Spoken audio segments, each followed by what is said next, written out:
Please let me stay your wife. It was Friday morning when my wife calmly informed me that she was going out tonight after work and probably wouldn't be back until the next day.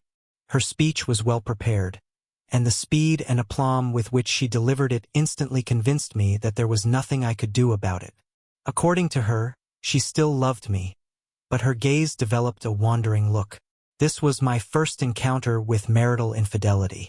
It seemed to be a fairly common theme in movies, books, plays, and even gossip I heard from both victims and villains in their real-life interpretations of infidelity.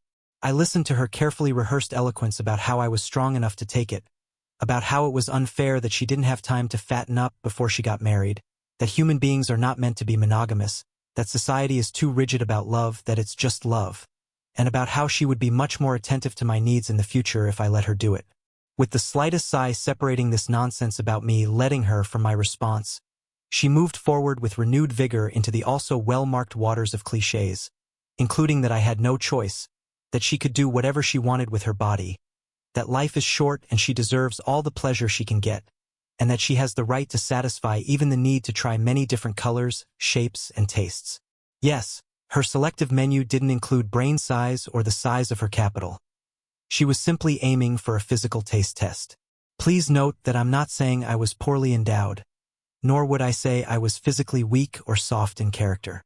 Is there any way to modestly say that I have at least average intelligence and a large wallet? No? Well, then know that I am a rocket scientist, and my work has made me obscenely wealthy. My wife had no complaints. When the former love of my life finished her statement, I could have reacted with the brute force of a huge beast. I felt the rage within me. I could have taken on the role of Ahab, a revenge-hungry king with a superiority complex obsessed with defeating the great beast.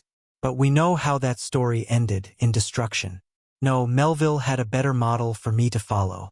Even though the message of this story was so unclear, it has been a subject of contemplation throughout my life. The meaning of its strange central character suddenly became clear to me when my wife asked me to kiss her goodbye.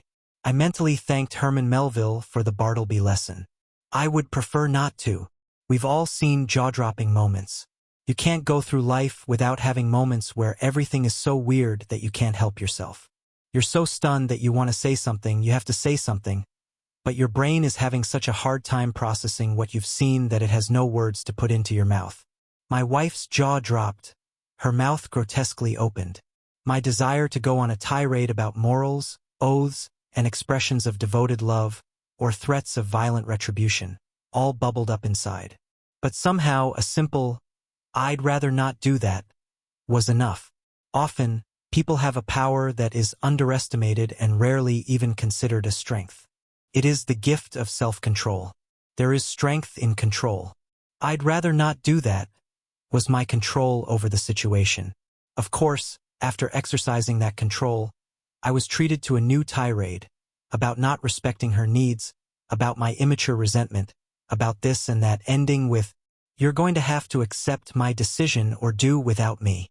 I'd rather not." I noticed a crack in her armor. She began to falter slightly, trying her best to look determined. I didn't threaten her. I didn't beg. I didn't cry. I didn't explode with indignation. Then she began to negotiate. She promised she wouldn't go out all night on her first date. Instead, she would come home and assure me of her deep love for me, to let me reclaim her body. "I'd rather not do that." That stunning phrase was the encore. The wife switched from soft mistress to the lawyer she might never be. She had as much trouble passing the bar exam as I, her husband. I'm pretty sure she didn't remember one of her law school classes the year before we got married. Back then, the entire class drafted prenuptial agreements for personal use. She took it very seriously at the time, and the contract was duly signed, notarized, and fully enforceable. When she went on her next tirade about how, if I wanted a divorce, she would take my house, my bank account, and even my trust fund and end up in my house, in my bed, sleeping with whoever she wanted, whenever she wanted, and I would pay for it, I had a simple answer. I'd rather not. She didn't come back that night for me to reclaim her body. She didn't come home Saturday afternoon or Saturday night. The sun was just setting on Sunday night when she dragged herself into the house, looking like a wild animal had just driven her onto the rocks. She dumped her bag on the patio of our house next to the grill, where I had a nice, sizzling ribeye cooking.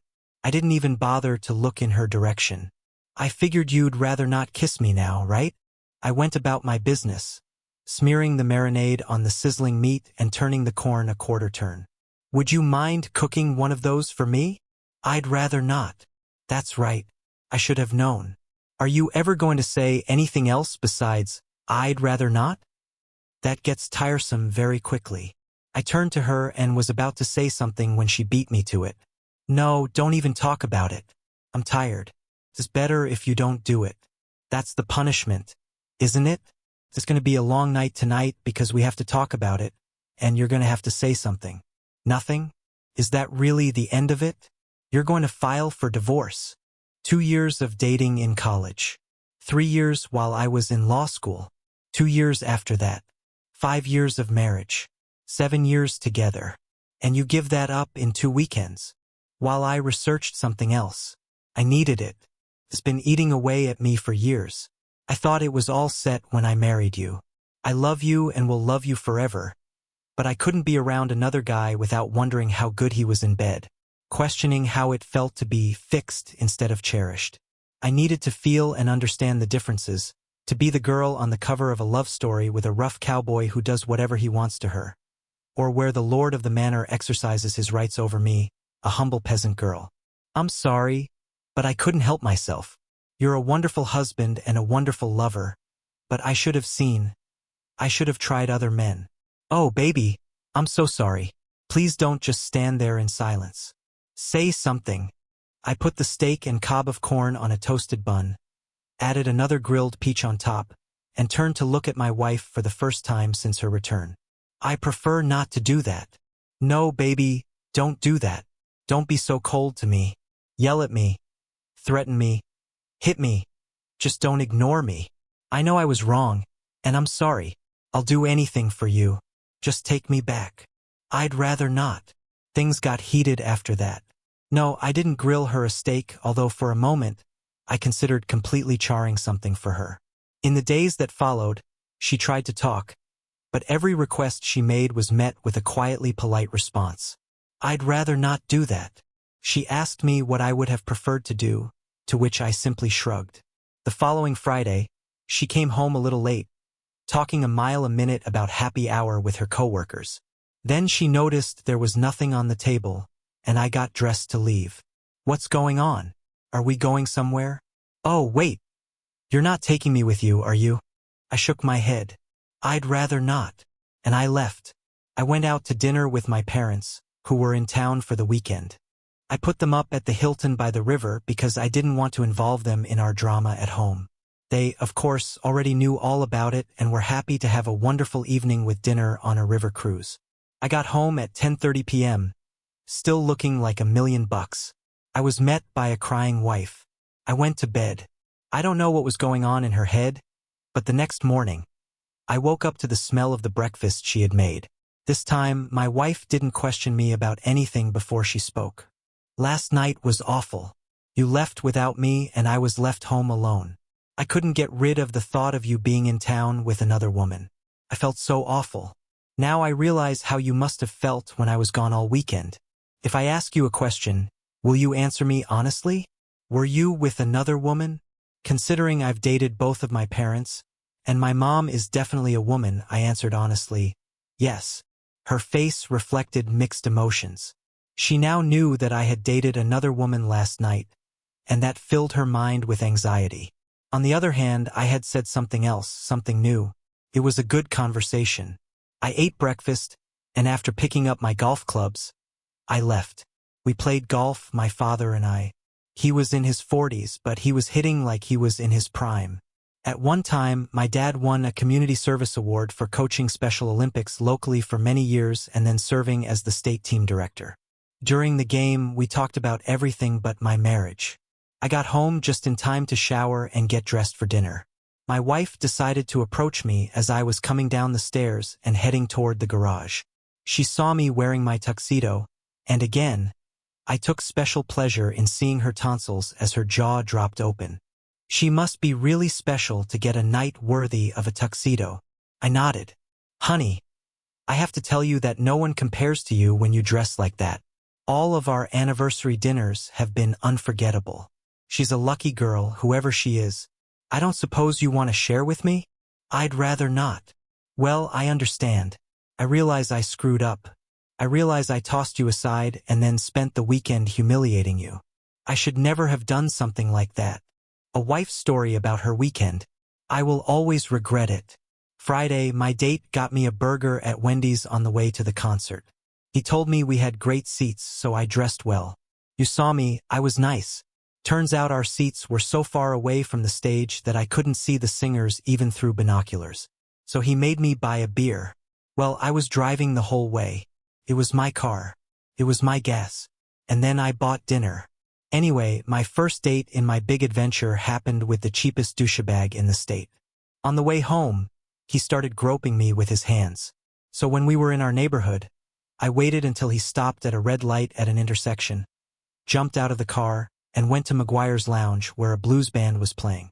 The jerk tried to follow me, but you know Eric, the bouncer who works there when they have live bands playing? I told him the guy was a creep and was following me. Can you believe he's been following me like I promised him anything? When I went into the restaurant, I saw a guy I knew from work. He was there with some friends. We hung out and I went to his house. But he was so drunk I had to drive him myself. And when we got to his house, it turned out I was looking at the worst case of a hang-up ever. Then he just passed out and I had to sleep on his couch. I woke up this morning to him crawling all over me and telling me he would make it up to me. I responded by telling him how he would ever be able to make it up to me with his little outgrowth. That's when I got really stupid. Instead of looking at things clearly and finally appreciating what I had at home and coming back to you, I decided I needed to reassert my femininity and sexuality. So I went to the bar. I was about to hook up with some guy, but then his wife barged in. She was furious and red-faced. To throw her off the scent, I slapped him and yelled, "So you're married?" Ironically, I didn't take off my rings. Then I went to the Clam Shack bar on the beach. A man approached me there, flirting like crazy. He was so sweet, made conversation, and could look me in the eye instead of just ogling my body. I was about to fall for his bait when two little kids came running up to the table, screaming, "Grandpa! Grandpa! There you are!"